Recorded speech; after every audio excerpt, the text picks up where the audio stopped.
Students, in today's class we will be learning about principle of operation of resistance welding. Now, resistance welding process is such a process in which heat produced for the joining of the two workpieces is obtained by the contact resistance offered by the workpiece to the flow of electric current in a circuit. Right? In this process, there are four factors which affect the process. Number one, the quantity of or amount of current passing through the workpiece, pressure applied onto the electrode, time duration for which current flows, and area of electrode tip in contact with the workpiece. Now, in this process, a very low voltage, generally from 1 volt to 25 volt, and a very high current, that is from few thousand to even up to 1 lakh ampere, is used for some milliseconds. Right? Now let us see what is the setup of this electric resistance welding. In electric resistance welding, we use AC power supply, and in AC power supply, input is given to a step down transformer.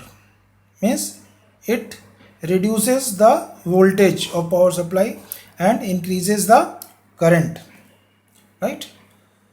And from the transformer supply, one terminal is connected to lower electrode and another terminal is connected to the upper or moving electrode, and between these two electrodes, workpiece which is to be joined is kept.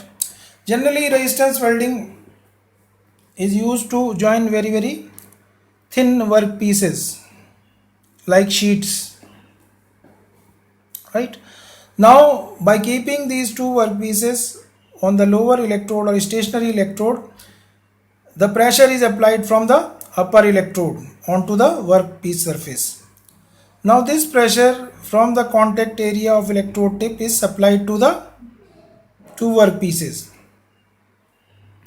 And as I told you earlier, the workpieces which are in contact with each other, the whole area is not in contact. If we magnify this area and see, if we magnify this area, we see the contact at the contact area, because of the asperities in the two surfaces of the workpiece, the contact area, real contact area, will be at these peak points only in two surfaces, and therefore the real contact area will be much lesser than the apparent area of contact, right?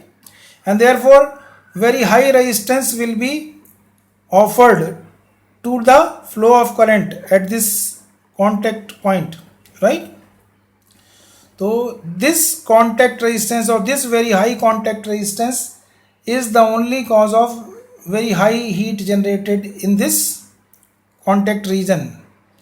And because of that high heat which is produced by the formula H is equal to I square RT, where R is the resistance, contact resistance at this contact point, the partial melting and fusion of interface takes place and a weld nugget is formed.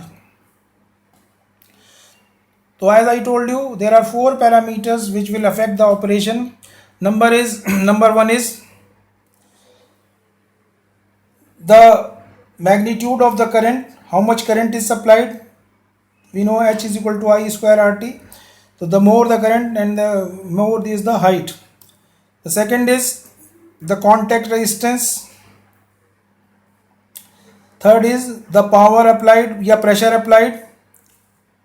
And the fourth one is the time period for which the current is supplied. So accordingly heat will be generated and accordingly the joint will be produced.